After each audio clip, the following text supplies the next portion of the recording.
बीमार पड़ गए। गंगा मैया नहा के आए ना तो ठंडी लग गई, सो बीमार पड़ गए। सोचा चले जाएंगे। ठाकुर जी ने कहा अरे राम राम राम राम, हमारे इतने प्यारे जजमान बीमार पड़ गए हैं। अब बीमार यदि वो पड़े हैं तो मुलाकात किए बिना जाना अच्छा नहीं लगता। हम यहीं पर इंतजार कर रहे हैं, वो उठेंगे ना, हम मिल के ही तब उनसे जाएंगे। किसी बीमार व्यक्ति से बिना मिले जाना अच्छा नहीं लगता। अब सुबह से शाम हो गई, शाम से रात होने को है। सिठानी ने जाकर कहा सेठ जी से, अरे एक धेले की तो बात है, दे के छुट्टी करो ना, पंडा जी डेरा जमा के बैठ गए हैं, अब भोजन पानी की व्यवस्था करूं मैं। सेठ जी ने कहा एक धेला यदि दे दिया ना तो इधर धेला गया, इधर मैं गया, ये जो सज धज के बैठी हो सब खत्म हो जाएगा, नहीं दे सकता, मर जाऊंगा देते ही। अब जब सुबह की वेला हो गई, सेठ जी को लगा कि चले जाएंगे। ठाकुर जी ने कहा सेठ जी के स्वास्थ्य में कुछ सुधार आया सिठानी जी, अब ठीक है कि नहीं ठीक है? अब सिठानी क्या बोले, सिठानी फिर अंदर गई, पूछ रहे हैं बताओ क्या कहें। सेठ ने कहा जाकर कह दो पंडा जी से कि रात भर में सेठ जी की हालत इतनी बिगड़ी कि सेठ जी मर गए, सिधार गए, स्वर्ग सिधार गए सेठ जी, जाकर कह दो। पत्नी कहती है राम राम कैसी बातें करते हो आप, मैं ऐसे कैसे कह सकती हूँ? अरे देवी यदि नहीं कहोगे तो सच हूँ मैं मर जाऊंगा मैं, ये तो झूठ मूठ का कहना है, कह दो कि सेठ जी मर गए। अब सिठानी से जब जाने लगी सिठानी, सेठ ने कहा ऐसे जाओगी तो विश्वास करेगा क्या, थोड़ा रोते धोते जाओ। अब वो सिठानी रोते धोते बेचारी आंसू पोंछ दे, अरे पंडा जी अनर्थ हो गया, हमारा तो सब ही कुछ खत्म, कछु नहीं बचा। भगवान ने कहा क्या हुआ? अरे सिठानी जी क्यों रो रही है, क्या हो गया? अरे हमारे ऊपर तो वज्र गिरा दिया विधाता ने। अरे पर हुआ क्या? अरे सेठ जी रात भर में इतनी तबीयत बिगड़ी, सेठ जी स्वर्ग सिधार गए। लगा कि अब चले जाएंगे, जब देने वाला जजमान ही नहीं रहा तो कौन सी दक्षिणा और कौन सा संकल्प। सेठ जी तो ये सोच के बैठे थे। ठाकुर जी ने कहा हे विधाता क्या हो गया, कल अच्छे खासे मेरे साथ थे, बताओ आज क्या से क्या हो गया। सिठानी को लगा ये चट्ट से पट्ट से जाएं तब हम अंदर जाएं, ये सब कितना रोएंगे धोएंगे हम। ठाकुर जी ने कहा मेरे इतने प्यारे जजमान बताओ स्वर्ग सिधार गए, अब मरे हुए आदमी को अंतिम समय में छोड़ नहीं सकता, मेरे प्यारे जजमान थे, अब अंतिम क्रिया तक तो मैं साथ में रहूंगा ही रहूंगा, उनकी अंतिम यात्रा करा के ही मैं यहाँ से जाऊंगा। अब सेठ जी से जाकर सिठानी ने कहा वो तो नहीं जाने वाले। सिठानी से सेठ जी ने कहा तुम अपना चालू रखो, वो भी चला जाएगा। अब ये रोती धोती रही और सेठ को थोड़ा सा योग आता था तो सांसें रोक के वो भी पड़ा। रोने धोने की आवाज सुन के पड़ोसी आ गए, क्या हो गया क्या हो गया। अब पंडा जी बगलई में बैठे तो कैसे कह रहे कि कुछ नहीं हुआ, उनसे भी यही कहा अरे हमारे प्राणनाथ चले गए, प्राणनाथ के प्राण ही चले गए। अब वो रोना धोना मचाया, वो रोना धोना, अरे पड़ोसी समझा रहे हैं, अर्थी बनने लगी पर वाह रे सेठ उठा नहीं। अर्थी तैयार हो गई, अर्थी पे लिटा दिया गया, लेकिन सेठ ने आंख नहीं खोली, ना खोली आंखें। अब जब ये हुआ कि अब भैया ले चलो अर्थी, पड़ोसी लोग उठाने लगे। पत्नी ने कहा कि ये तो कहीं सच में ले जाके फूंक फांक ना दे जिंदगी आदमी को। अब सिठानी से नहीं रहा गया, सिठानी जोर से रोते रोते चिल्लाई गई ये मरे ना हैं, ये ना मरे हैं, जिंदा हैं। अगल बगल की महिलाओं ने कहा बेचारी को सदमा लग गया है, बहन हम जिंदा हैं, वो हमारे दिलों में जिंदा रहेंगे, धैर्य धारण करो। वो चीख चीख के कह रही अरे नहीं मरे भाई वो जिंदा हैं। सब ने कहा अब बेचारी बावरी हो गई है, अचानक पति का देहांत, सदमा लग गया है इसको, मरे हुए को जिंदा समझ रही। उसकी एक ने नहीं सुनी, पकड़ के बिठा दिया, अर्थी उठा ली, लेके चल दी। राम नाम सत्य है, राम नाम सत्य है। भगवान भी पीछे पीछे चले जा रहे, भगवान भी सोच रहे आज किससे पाला पड़ा है। चिता तैयार हो गई, चिता पे सेठ को लिटा दिया गया। परवाह रे सेठ अभी भी आंख नहीं खोली, आंख नहीं खोली। भगवान ने कहा ये बंदा मर जाएगा पर एक धेला देगा नहीं। ठाकुर अब केवल इतनी ही रस्म बाकी है कि अग्नि छुआना भर बाकी है चिता में, बाकी सब कुछ कर्म हो चुका है, बस जलाना ही बाकी है। ठाकुर जी जैसे ही जलाने जा रहे थे, ठाकुर जी ने कहा भैया थोड़ा ठहरो ठहरो, हमारे बड़े प्यारे जजमान थे तो हम इनके कान में कुछ मंत्र बोलना चाहते हैं कि इनका उद्धार हो जाएगा। कान में जाकर ठाकुर जी ने सेठ जी से कहा, सेठ जी मैं कोई पंडा वंडा नहीं हूँ, आया हूँ वैकुंठ से, तुम हित नाता जोड़। मैं ना पंडा नहीं हूँ, वैकुंठ से आया हूँ, वैकुंठाधिपति हूँ। सेठ ने सोचा अरे भगवान आए हैं क्या, आंख खोली और जैसे आंख खोल के देखी सामने पंडित जी, फिर आंख बंद कर लीजिए तो वही है, फिर आंख बंद कर ली। भगवान मुस्कुराए, भगवान ने कहा अरे आंख ना बंद करो, हम सही में वही हैं और तुम्हारे और कोई तो कर्म से नहीं, लेकिन ये जो तुमने आज किया हम इतने प्रसन्न हैं कि कछु मांग ले हमसे, हम बड़े खुश हो गए आज तुमसे। सेठ ने कहा देखो सरकार, हमें आपका कुछ नहीं चाहिए, लेकिन आप भी वादा करो कि आप हमारा कुछ नहीं लोगे। सेठ ने कहा, भगवान ने कहा कि आया हूँ वैकुंठ से, तुम हित नाता जोड़, सेठ जी कुछ मांग लो। तो सेठ कहता है अरे और कछु नहीं चाहिए, बस वो धेला दीजिए छोड़। वो जो एक धेले का संकल्प कराया है वही भर छोड़ दो, बाकी हमें आपसे कछु चाहिए वही है नहीं। तो दुनिया में ऐसे भी भगत हैं भाई, ऐसे भी लोग हैं, कंजूसी कृपणता, दान की देखिए बड़ी महत्ता है। दान के विषय में कहते हैं दान दिया संग लगे। इसको ध्यान से सुनिए और अपने जीवन में गांठ बांध कर रख लीजिए। दान दिया संग लगे, खाया पिया अंग लगे, बाकी सब जंग लगे। दान दे लेंगे तो वो यहाँ भी काम आएगा और वहां भी काम आएगा।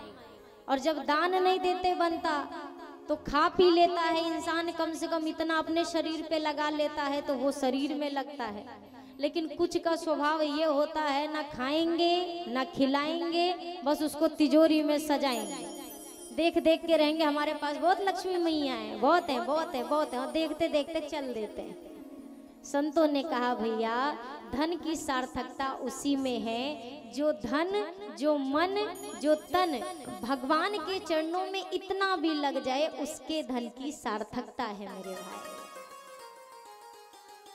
नामकरण हुआ भैया, भरत का नामकरण होता है। विश्व भरण पोषण कर जोई, ताकर नाम भरत यस होई।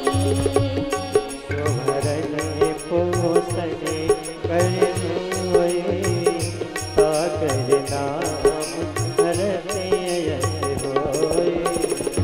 जाके सुमिरन तेरी पुनाशा, जाके सुमिरन तेरे विनाशा। नाम शत्रुहन वेद प्रकाशा। नाम शत्रुघ्न वेद प्रकाशा। नाम शत्रुहन वेद प्रकाशा। विश्व भरण पोषण कर जोई, ताकर नाम भरत अस होई। नाम ऐसा रखना चाहिए ना कि नाम जिसका रखा जाए उसका भी कल्याण हो, और जो उसका नाम ले उसका भी कल्याण हो। अजामिल ने कोई भक्ति नहीं की थी, बस अपने बेटे का नाम नारायण रख दिया था और उसी से उसका उद्धार हो गया, उसी से वो तर गया। ठाकुर जी हर जगह व्याप्त हैं, प्रत्येक जगह है, बस अंतर इतना है कि ठाकुर जी को पहचानने वाली आंखें हमारे पास नहीं। वो हमारे सामने भी आ जाए तो हम कैसे पहचान पाएंगे कि ये कौन है, हम जान ही नहीं पाएंगे उनके स्वरूप को। नामकरण के उपरांत प्रभु की बाल लीला शुरू होती है। ठाकुर जी घुटने के बल अयोध्या के आंगन में खेलते हैं। गोस्वामी जी महाराज कहते हैं कब हूँ शशि मांगत यारी करे, कबहू प्रतिबिंब निहारी डरे, कबहू करे ताले बजाई के नाचत, मातु सबे मन मोद भरे। कबहू ऋषि आए कहे हठी के, पुन लेते सोई जे ही लागी अरे। अवधेश के बालक चारे सदा तुलसी मन मंदिर में बिहरे। भगवान की एक लीला आती है बाल लीला में, चंद्र खिलौना। भगवान ने आसमान में चंद्रमा देखा और चंद्रमा की मांग की, मैया मुझे चंद्रमा चाहिए, ये चंदा मामा चाहिए। मैया ने कहा लाला चंदा मामा ऊपर ही रहते, वो नीचे नहीं आ सकते। नहीं नहीं मैया मुझे तो चाहिए। तो राम जी ने जब चंद्र खिलौने की मांग की तो एक सोने के परात में पानी भरा गया, चंद्रमा की परछाई उस पानी में उतरी और राम जी खेलने में मगन हुए।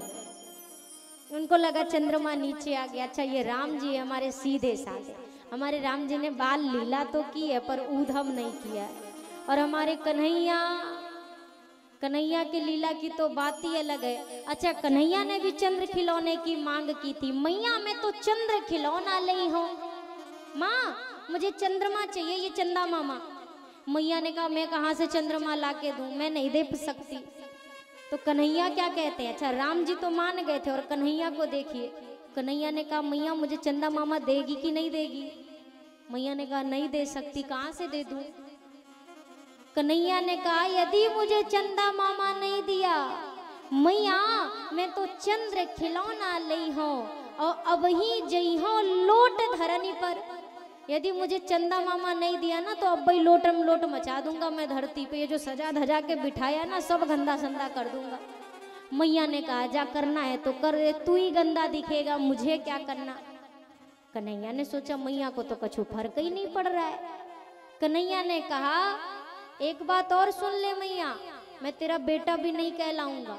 अच्छा मेरा बेटा नहीं कहलाएगा तो किसका कहलाएगा, हुई हो पूत नंद बाबा को तेरो सुत न कही हो। मैं केवल नंद बाबा का बेटा रह जाऊंगा, आपसे फिर मैं बात भी नहीं करूंगा। मैया ने सोचा कि इसको थोड़ा सा बहला देती। मैया ने कहा कान्हा एक बात बता, तुझे चंदा मामा क्यों चाहिए। कन्हैया ने कहा मैया देख कितना सुंदर लगता है, चमक रहा है, गोरा गोरा सा कितना सुंदर है, इसीलिए मुझे चंदा मामा चाहिए। मैया ने कहा अच्छा चंदा मामा सुंदर है बस इसीलिए चाहिए। अच्छा एक बात बता, यदि मैं तुझे चंदा मामा से भी सुंदर कुछ दे दूं तो। मैया ने जब ये कहा कन्हैया ने कहा हाँ मैया तब तो फिर चंदा मामा नहीं चाहिए, पर चंदा से सुंदर क्या देगी। मैया ने कहा सुन, चंदा होते सुंदर मैं तुहे नवल दुल्हनिया लाई हो, तेरे लिए ना चंदा से भी सुंदर दुल्हनिया लाऊंगी मैं। मैया ने सोचा बात रफा दफा हो जाएगी, यहीं पे खत्म हो जाएगी, पर कन्हैया ने कहा हाँ मैया सच्ची चंदा से सुंदर दुल्हनिया लाएगी। तो मैया मेरी एक बात सुन, तेरी सौ मेरी सुन मेरी मैया, मैं तो अब ही ब्याह न गई हूँ, मैं अब भाई चलो मैया तैयार हो जाओ, आप भी तैयार हो जाओ, हम भी तैयार हो जाते हैं, मैं दूल्हा बन जाता हूँ और चलो दुल्हनिया लेके आते हैं। मैया ने कहा हम तो मामला सुलझाने पे लगे थे, ये तो और उलझ गया और उलझ गया। कन्हैया की लीला जो है ना बड़ी प्यारी लीला। राम जी ने कभी कहा नहीं कि मेरा विवाह कराइए, वो तो गुरुदेव के साथ गए विश्वामित्र जी के साथ और हो गया। कन्हैया ने बचपन से तैयारी कर रखी थी।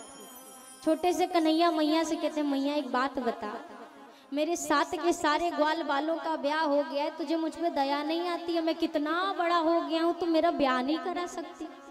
मैया तू ऐसे काम करती है ना तो मुझे अच्छा नहीं लगता है। मैया ने कहा अच्छा तो अच्छा नहीं लगता तो तू क्या करेगा। मैया से कन्हैया ने कहा मैया मैं सोच रहा हूँ मैं ब्याह कर लूँ, उससे क्या होगा। मैया दुल्हनिया आ जाएगी तो आपका काम काज का जो भार है वो हल्का हो जाएगा। मैया ने कहा कि अच्छा चल ठीक है, मैं देखूंगी कन्या तेरे लिए तब ब्याह कराऊंगी। कन्या ने कहा मुझे पता था कि तू मेरी बात टाल देगी, इसीलिए मैंने कन्या खोज रखी है, तू बस ब्याह करवा दे। मैया ने कहा खोज भी ली, कहाँ है कौन है। कन्हैया कहते मैया सुन, राधिका गोरी से बिरज की छोरी से मैया कराई दे मेरो ब्याह। राधिका गोरी से बिरज की छोरी से मैया कराई दे मेरो ब्याह।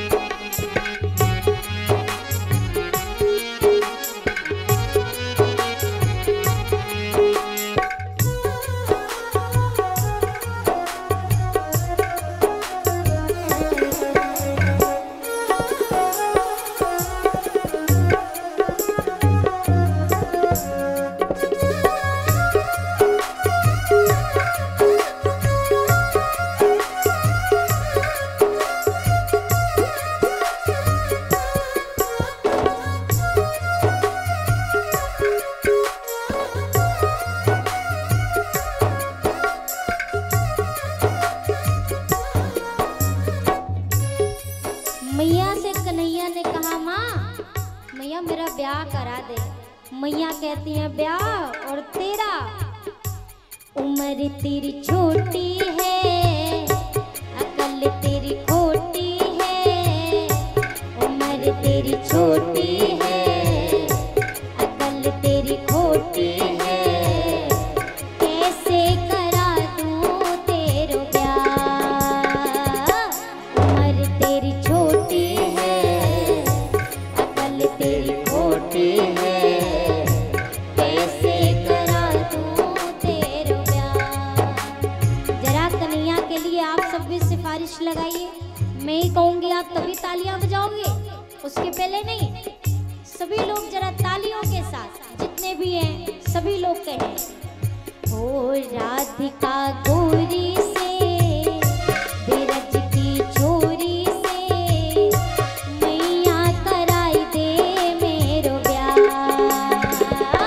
राधिका गोरी से बिरज की छोरी से मैया करा दे मेरो ब्याह। कन्हैया कहते हैं मैया जरा सोच, मैं बताता हूँ और आप सोचते जाओ। मैया मैया ने कहा क्या सोचूं? मैया जरा सोच। छोटी सी दुल्हनिया जब अंगना में डोलेगी। छोटी सी दुल्हनिया जब अंगना में डोलेगी। छोटी सी दुल्हनिया जब अंगना में डोलेगी। छोटी सी दुल्हनिया जब अंगना में डोलेगी। अरे तेरे सामने मैया नहीं घूंघट वो खोलेगी।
कन्हैया कहते हैं मैया सुनना, अरे चंदन की चौकी पे मैया तुझको बैठाऊं, चंदन की चौकी पे मैया तुझको बैठाऊं, और अपनी राधा से मैं हाँ चरण तेरे दबवाऊं, अपनी राधा से मैं चरण तेरे दबवाऊं, भोजन में बनवाऊंगा बनवाऊंगा 56 प्रकार के राधिका गोरी से, बिरज की छोरी से मैया कराई दे मेरो ब्याह, राधिका गोरी से की छोरी से मैया करा दे मेरो ब्याह।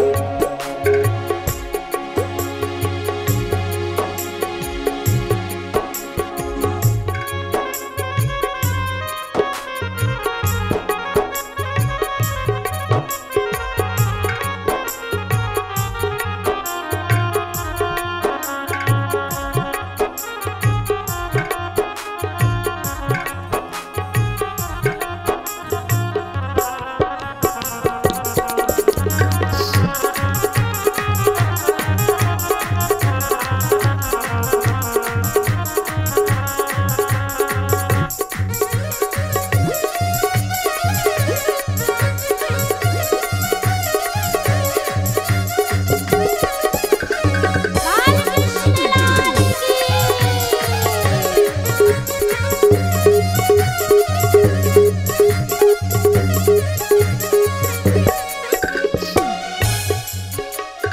मैया जब इन चीजों से नहीं मानी, कन्हैया ने कहा अब सीधी उंगली से घी ना निकलेगा तो अब उंगली टेढ़ी करनी पड़ेगी। मैया आखिरी बार पूछ रहा हूँ, ब्याह करवाएगी कि ना करवाएगी? मैया ने कहा नहीं करवाऊंगी।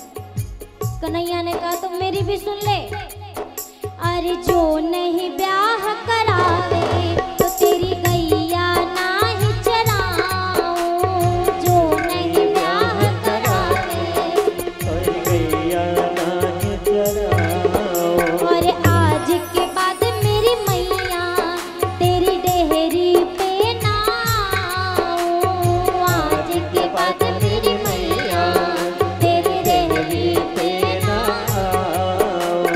सूरत ना देखेगी देखेगी तुझको तुम्हें बता, राधिका गोरी से बिरज की छोरी से मैया कराई दे मेरो ब्याह, राधिका गोरी से बिरज की छोरी से मैया करा दे मेरो ब्याह। मैया ने सोचा मेरा एक ही तो लल्ला है और वो यदि घर द्वार छोड़ देगा तो मैं कैसे जीऊंगी। मैया ने कहा ब्याह कौन सा आज ही कराना है, हाँ बोलने में क्या जाता है। मैया कहती है राधिका गोरी से बिरज की छोरी से कान्हा कराए दूं तेरे ब्याह, राधिका गोरी से बिरज की छोरी से मैया करा दे मेरो ब्याह। राधिका गोरी से बिरज की छोरी से कान्हा कराए दूं तेरे ब्याह,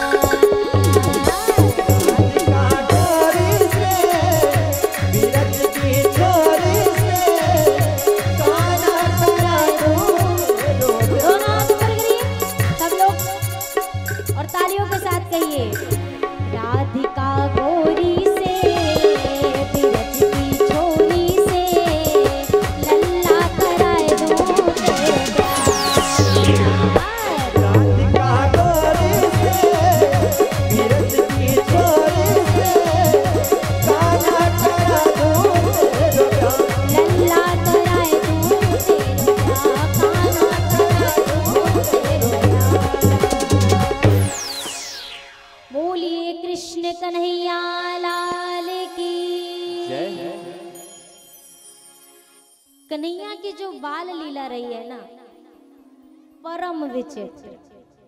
राम जी की बाल लीला तो हमारे सरकार, मैंने जैसा शुरुआत में कहा ना, सरकार ने बाल लीला की, लेकिन हमारे कन्हैया की बाल लीला, एक बार कन्हैया चोरी करने गए।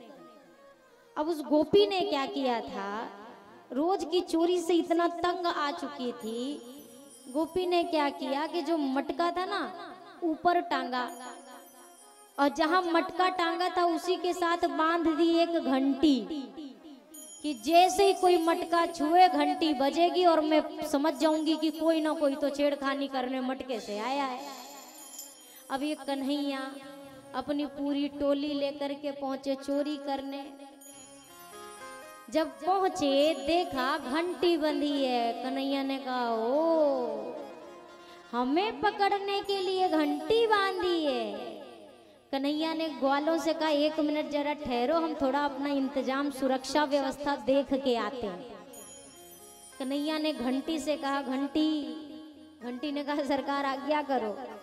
कन्हैया ने कहा, देख घंटी, मैं चोरी करने जा रहा हूं, बजियो मत, बजना मत, चाहे जो हो जाए। घंटी ने कहा, जी सरकार, मैं नहीं बजूंगी। अब कन्हैया ने ले चोरी करनी शुरू की, ग्वाल वालों को खूब माखन भर भर के खिलाया। जब सब तृप्त हो गए, ग्वाल वालों ने कहा, कन्हैया हमारा तो अब पूरा हो गया, अब तुम भी कुछ खा लो। अब कन्हैया ने क्या किया, सब तो तृप्त हो गए, कन्हैया ने एक कौर जैसे उठाया और मुंह से लगाने जा ही रहते, तब तक अभी से शांत बैठी घंटी टन टन टन टन बजना शुरू हो गई। और जैसे ही घंटी बजी, गोपी दौड़ के आई और कन्हैया को ले पकड़ा। कन्हैया को पकड़ा, कहा कि आज यशोदा मैया को जाकर दिखाऊंगी, बड़ा कहती है मेरा लाला चोरी नहीं करता है, आज बताऊंगी। कन्हैया ने गोपी से कहा, पकड़ा तो गए ही हैं, लेकिन तनिक 1 मिनट का समय दे देती। गोपी ने कहा, अब क्या करना है? कन्हैया ने कहा, तुमसे कछु काम नहीं है, घंटी से हमें थोड़ा काम है। कन्हैया ने सिर कहा, घंटी से काम है? हाँ घंटी से काम है। गोपी ने कहा, ठीक है, काम कर लो। कन्हैया ने घंटी से कहा, अरे घंटी, मैंने तुझसे बोला था ना कि बजियो मत, क्यों बजी? क्यों बजी तू? घंटी ने कहा, सरकार अब आप मुझ पे क्यों गुस्सा करते हो, ये तो आपका ही बनाया हुआ नियम है। अब आप ही बताओ, भगवान भोग लगाए और घंटी ना बजे, ऐसा हो सकता है क्या? बिना घंटी बजे भगवान का भोग लग सकता है क्या? मेरा क्या दोष है? मेरा तो काम था बजना, सो मैं बज गई। इतना ही नहीं, कन्हैया एक बार चोरी करते हुए पकड़ा गया। अब गोपी ने उनका हाथ पकड़ा और लेके मैया यशोदा के सामने पेशी करने जा रही है कि अब लेके चल रही है। अब कन्हैया का हाथ पकड़ा था, लेके जा रही। कन्हैया ने कहा, आज तो बचने की कोई संभावना, आज तो पकड़ाए। अब जब पकड़ाई गए तो अब क्या हुआ, गोपी लेके जा रही थी और सामने से गांव के एक बड़े बुजुर्ग आ रहे थे। तो गोपी ने जैसे उनको देखा, वो लंबा सा घूंघट कर लिया और मुंह ढक लिया। कन्हैया ने कहा, यही अवसर है, यदि निकल गए तो निकल गए, नहीं तो फिर कोई संभावना नहीं है। कन्हैया ने गोपी से कहा, अरे गोपी, तुझे मुझ पर दया नहीं आती? मेरे इतने कोमल कोमल से हाथ को तूने कब से कस के पकड़ रखा है। अरे कम से कम इतनी मेहरबानी कर दे कि दायां वाला हाथ छोड़ दे, बायां वाला पकड़ ले, दुख रहा है। गोपी को भी दया आ गई। गोपी ने सोचा कि सही बात है, कितने सुकुमार से तो हैं, तो दूसरा वाला हाथ पकड़ लिया, लेके गई। मैया यशोदा से कहने लगी, यशोदा मैया देखो अपने लल्ला को, ये चोरी करता रहता है और आप हमें कहती हो कि हम झूठ बोलती हैं, देखो आज रंगे हाथों पकड़ के लेके आए। अब जब यशोदा मैया ने देखा, यशोदा मैया ने कहा, मैं क्या देखूं, तू देख। उसने कहा, मैं क्या देखूं? मैया ने कहा, अरे पहले तू ये तो देख कि तू किसका हाथ पकड़ के लेके आई है। जब आंख खोली, देखा तो वो अपने देवर का हाथ पकड़ के लेके आके खड़ी हुई थी। और कन्हैया कहाँ है? कन्हैया भीतर कमरे से अंगड़ाई लेते निकल रहे। मैया क्या हुआ, बड़ा शोर हो रहा है, जैसे कब के सोए हुए थे। मैया क्या हुआ? देखना लल्ला, ये कह रही है कि तू चोरी करके आ रहा है। कन्हैया ने कहा देखा मैया देखा, ऐसे ही झूठा इल्जाम ये हर रोज मुझ पर लगाती हैं। आज तो तुझे यकीन हो गया ना कि तेरा लाला बिल्कुल गंगा जल की तरह पवित्र है, कभी चोरी नहीं की। मैया ने कहा हाँ मुझे मेरे लल्ला पे पूरा विश्वास है, ये सब झूठ बोलती है। अब गोपी बेचारी सकुचा गई, वो समझ ही नहीं पाई कि उसके साथ हुआ क्या। अब वो वापस निकली, अपने देवर को डांटती हुई जा रही, तू कहाँ से मुआ चला आया, मेरा हाथ पकड़ लिया, मैंने तो कन्हैया को पकड़ा था। अब जैसे ये बाहर निकली, कन्हैया पीछे के दरवाजे से सामने आया, गोपी से कहा और मैया के सामने पेश करोगी? अभी तो देवर का हाथ था, अगली बार ऐसा कुछ सोचा भी ना तो तुम्हारे पति का हाथ तुम्हारे हाथ में होगा और पूरे गांव में हंसी करवाऊंगा तुम्हारी। गोपी ने कान पकड़ लिया। गोपी ने कहा जो करना हो कर ले, अब तुमसे हम कोई पंगा लेने वाली। लेकिन एक चीज के लिए कन्हैया को हमेशा गोपियां ताना मारती थी। जब कन्हैया के ब्याह की बात अभी मैंने चर्चा कर रही थी ना, गोपियां कहती है ये काले का लूटे को कौन अपना जमाई बनाएगा, काला काला सा तो है, कौन इसको अपना जमाई बनाएगा। कन्हैया से गोपियां कहती है एक बात बताओ कान्हा, आपकी मैया गोरी गोरी, बाबा गोरे गोरे, ये आप कैसे काले कलूटे से हो गए? ये आपको क्या हो गया? दाऊ भैया भी गोरे गोरे हैं, ये आप कैसे काले काले हो गए? गोपियां कहती है हो जरा इतना बता दे कान्हा कि तेरा रंग काला क्यों, जरा इतना बता दे कान्हा कि तेरा रंग काला क्यों, जरा इतना बता दे कान्हा कि तेरा रंग काला क्यों, जरा इतना बता दे कान्हा कि तेरा रंग काला क्यों। तू काला होकर भी, तू काला होकर भी जग से निराला क्यों, तू काला हो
हो। जरा इतना बता दे कान्हा कि तेरा रंग,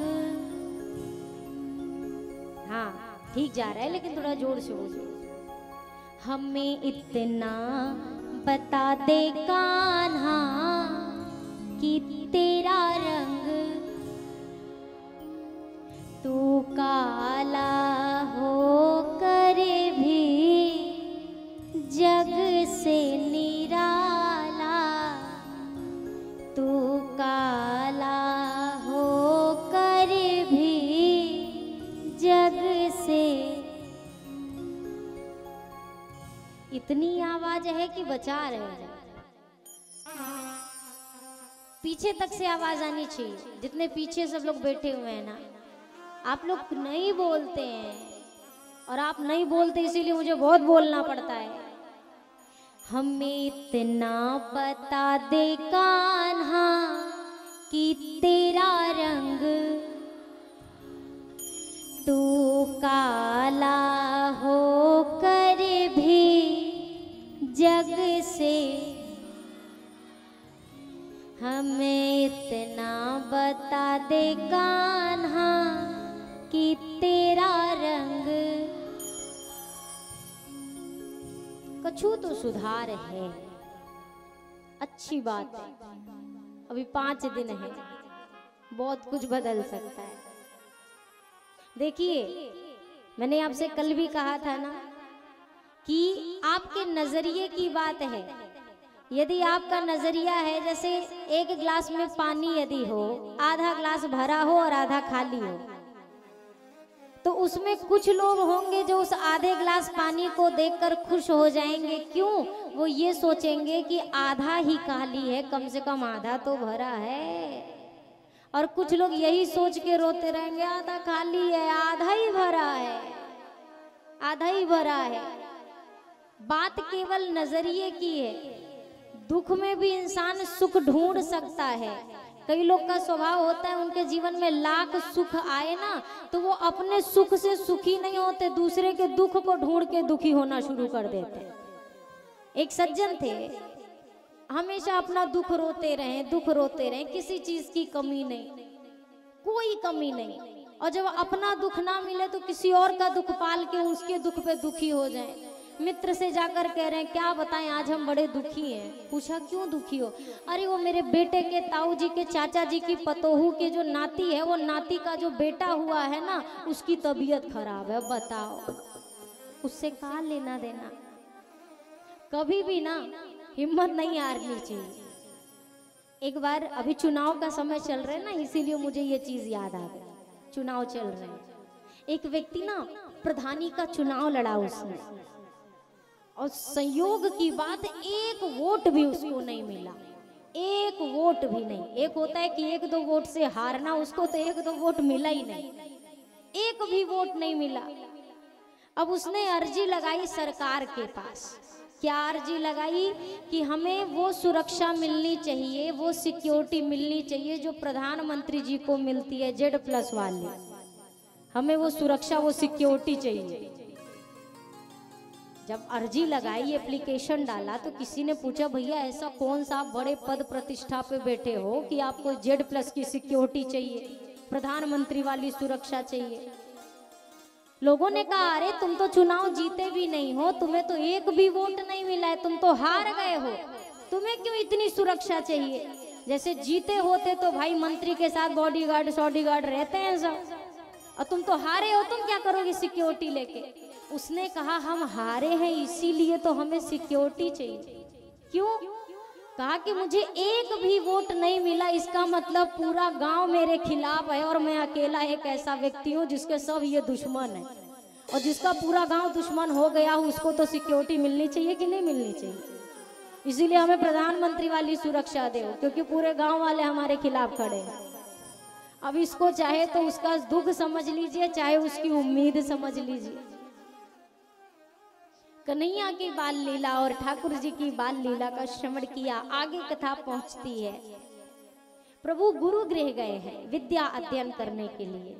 जीवन में गुरु की महत्ता बताई गई है। किसी ने कहा पानी के बिना नदी बेकार है, अतिथि के बिना आंगन बेकार है, प्रेम ना हो तो सगे संबंधी बेकार है, और उसी प्रकार यदि जीवन में गुरु ना हो तो जीवन बेकार है। हम जीवन में गुरूर तो बहुत ले आते हैं, पर गुरूर छोड़िए, गुरु का होना जरूरी है। गुरु गृह गए पढ़न रघुराई, गुरु गृह गए पढ़न रघुराई, अल्प काल विद्या सब आई, अल्प काल विद्या सब आई, जाकी सहज श्वास श्रुति चारी, जाकी सहज श्वास श्रुति चारी, सो हरि पढ़ यह कौतुक भारी, सो हरि पढ़ यह कौतुक भारी, प्रातः काल उठ के रघुनाथा, प्रातः काल उठ के रघुनाथा, मात पिता गुरु नामय माथा, मात पिता गुरु नामय माथा। प्रातः काल उठ के रघुनाथा। ठाकुर जी का नियम था प्रातः काल उठने के बाद क्या करते थे? अपने से बड़ों के चरणों में प्रणाम करते थे, आशीर्वाद लेते थे। कथा तो इतने साल से सुनते आ रहे हैं, इतने सारे लोग बैठे हैं, शायद गिनती के चंद लोग ही ऐसे होंगे जिनका ये डेली का नियम होगा, रोज का नियम होगा कि उठ के अपने से बड़ों को प्रणाम करते हैं। अच्छा, सही सही वाला हाथ खड़ा करके ऊपर बताइए कितने लोग रोज अपने माँ बाप के पैर छूते हैं? कई लोगों ने सवाल सुना ही नहीं, पहले ही हाथ खड़ा कर दिया। बहुत अच्छी बात है, जो छूते हैं मैं उनको धन्यवाद देती हूँ, और जो नहीं छूते हैं वो छूना शुरू कर दीजिए। पैर छूने का रिवाज भी ना, पहले पैर होता था, पैर के अंगूठे पे पैर होता था, घुटने पे आ गया है, थोड़ा ऊपर हो गया है पैर। लोग झुक नहीं पाते, कैसे झुके? झुकना भी एक बड़ी समस्या, यही छू लेते हो गया। पैर क्यों छूते हैं पता है? मैंने जो सुना है संतों से वो बताते हैं। कहते हैं जब आप किसी के पैरों के स्पर्श करते हो ना, आप किसी के चरणों का स्पर्श करते हो, तो उसके अंदर के सद्गुण, सद्विचार, अच्छे गुण, अच्छे विचार, अच्छी ऊर्जा आपके अंदर आ जाती है, सकारात्मक ऊर्जा आपके अंदर आ जाती है। अब यदि पैर छुए तो अच्छी चीजें मिली, अच्छे गुण मिले, अच्छे संस्कार मिले, और जो घुटना छुएंगे तो घुटना में का रहता है? साइड का रहती है, बात रहता है, बीमारी रहती है, घुटने में दर्द रहता है, घुटने में तो यही मिलेगा। अब आपको क्या अपने जीवन के लिए चाहिए ये तो आप जानो। झुकना जरूरी है मेरे भाई, आज के समय में झुकना बड़ी मुसीबत हो गई है। लेकिन एक बात कहूं, अकड़ के रहना कोई अच्छी बात नहीं है। अकड़ के कौन रहता है पता है? किसी ने कहा कि झुकता वही है जिसमें जान होती है, अकड़ तो मुर्दे की पहचान होती है। वो बेचारा जिस पोजीशन में मरता है वो ऐसे ही रह जाता है, उसको चाह के भी सीधा करते रहो वो नहीं सीधा हो पाता है। इंसान को झुक के रहना चाहिए। पेड़ देखे हैं, आम का सीजन आ रहा है, आम के पेड़ पर जितने फल लगते जाएंगे वो आम का पेड़ ये नहीं सोचेगा हम थोड़ा और ऊंचा उठते चले जाएं कि कोई तोड़ ना ले। उस पर जितने फल लगेंगे वो उतना ही नीचे झुकता जाएगा। ठीक इसी प्रकार जीवन में झुकेंगे तो अवश्य प्राप्त करेंगे। जैसे आपको कुएं में से पानी भरना हो, आपने कुएं में बाल्टी डाल दी, अब आप बाल्टी को टेढ़ी ना करो, झुकाओ मत, सीधा ही बाल्टी रखो और सोचो भर जाए। पूरे 24 घंटा लेके खड़े रहेंगे, बाल्टी भरने वाली है क्या? जब तक बाल्टी झुकेगी नहीं तब तक भरेगी नहीं। उसी प्रकार से जीवन में जब तक अपने से बड़ों के चरणों में झुकना नहीं सीखेंगे तब तक जीवन में कुछ प्राप्त नहीं कर सकते मेरे भाई। झुकना चाहिए। बड़े भये तो का भया, जैसे पेड़ खजूर और पंथी को छाया नहीं, फल लागे अति दूर। सबसे ऊंचा और अकड़ के बिल्कुल सीधा रहता है, लेकिन उस पेड़ का किसी को कोई लाभ मिलता है क्या? झुकना चाहिए। प्रभु प्रणाम करते हैं, विद्या अध्ययन करके वापस आए और इधर विश्वामित्र जी महाराज की कथा का वर्णन गोस्वामी जी कहते हैं। विश्वामित्र महामुनि ज्ञानी, बसहि विपिन शुभ आश्रम जानी। विश्वामित्र महामुनि ज्ञानी,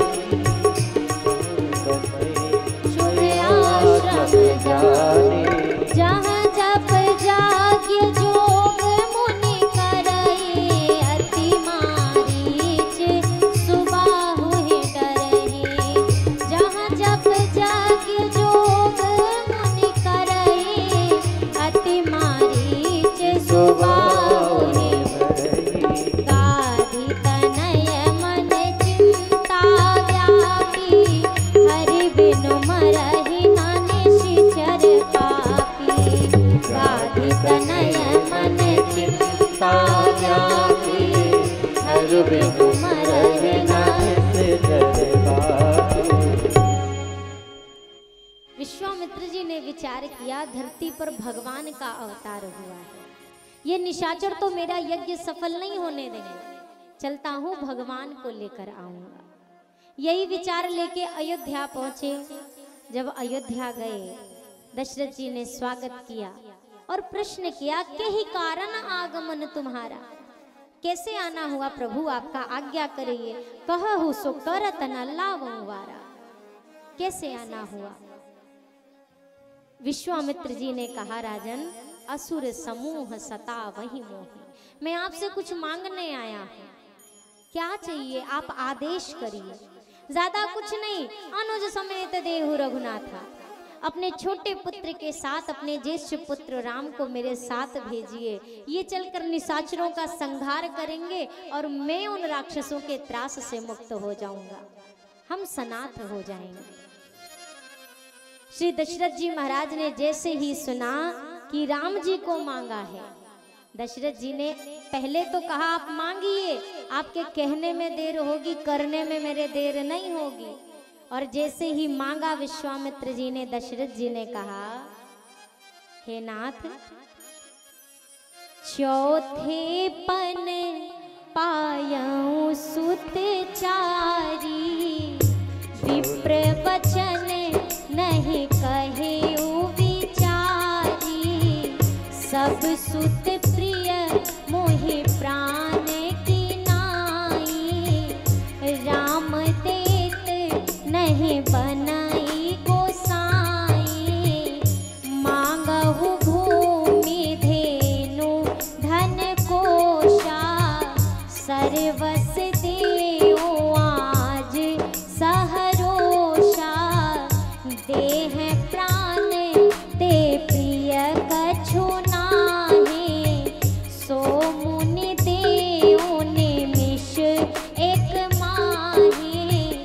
कह निशिचर अति घोर कठोरा, कह सुंदर सुत परम किशोरा। कह सुंदर सुत परम किशोरा। दशरथ जी ने कहा, चौथे पन में मुझे ये 4 बेटे मिले, अभी तो ठीक से देखा भी नहीं है जी भर के। मुनिवर, आपने विचार करके नहीं बोला। विचार के बोला होता ना तो मेरे राम को मुझसे नहीं मांगते। मुझे मेरे 4 पुत्र प्रिय हैं, पर राम तो मेरे प्राणों के भी प्राण हैं, मैं राम को नहीं दे सकता। साफ शब्दों में जब मना कर दिया, दशरथ जी ने कहा, मेरा सर्वस्व ले लीजिए, पर मैं राम को नहीं दूंगा। विश्वामित्र जी महाराज ने, किसी और यदि हम आप होते तो हमें गुस्सा आता कि नहीं आता? आप किसी से मांगने जाओ, सामने वाला कहे हाँ मांगो मांगो, जो चाहिए वो देंगे, और जैसे ही आप मांगो सामने वाला कह दे ना ना ना ना, ये तो हम नहीं दे पाएंगे, हमें क्रोध आता। पर विश्वामित्र जी को क्रोध नहीं आया। विश्वामित्र जी ने कहा, राजन, यदि राम के जैसा बेटा मेरा होता ना तो मैं भी यही बात कहता कि मैं अपने राम को नहीं दे सकता। विश्वामित्र जी ने वशिष्ठ जी की ओर देखा, वशिष्ठ जी ने समझाया और अब दशरथ जी ने चिंता मुक्त हो करके राम जी का हाथ विश्वामित्र जी के हाथों में सौंप दिया। तुम उन्हें पिता आन नहीं को सौंप दिया है। दोनों राजकुमारों के सहित जब निकले प्रभु श्री विश्वामित्र जी महाराज, मार्ग में ही ताड़िका मिली।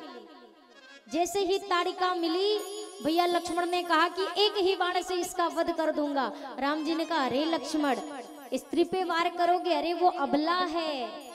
विश्वामित्र जी ने कहा, नहीं नहीं राम जी, ये अबला नहीं है, बहुत बड़ी बला है, इसको मारिए। एक ही बाण प्राण हर लीना, एक बाण से ताड़िका का संहार किया। आगे बढ़े, प्रातः काल जब हुआ, मारीच सुबाहु यज्ञ विध्वंस करने आए। सुबाहु को आकाश में ही अग्नि बाण से जलाकर भस्म कर दिया और मारीच को 7 योजन पार समुद्र के उस पार फेंक दिया। यहां से मेरे प्रभु आगे बढ़े विश्वामित्र जी के साथ जनकपुरी के लिए।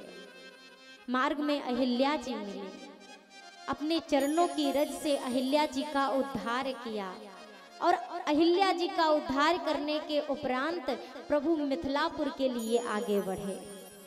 मिथिला के विषय में गोस्वामी जी ने एक ही बात कही, पूरे नर नारी सुभग सुचि संता, धर्मशील ज्ञानी गुणवंता। पूरे नर नारी सुभग सुचि संता, धर्मशील ज्ञानी गुणवंता।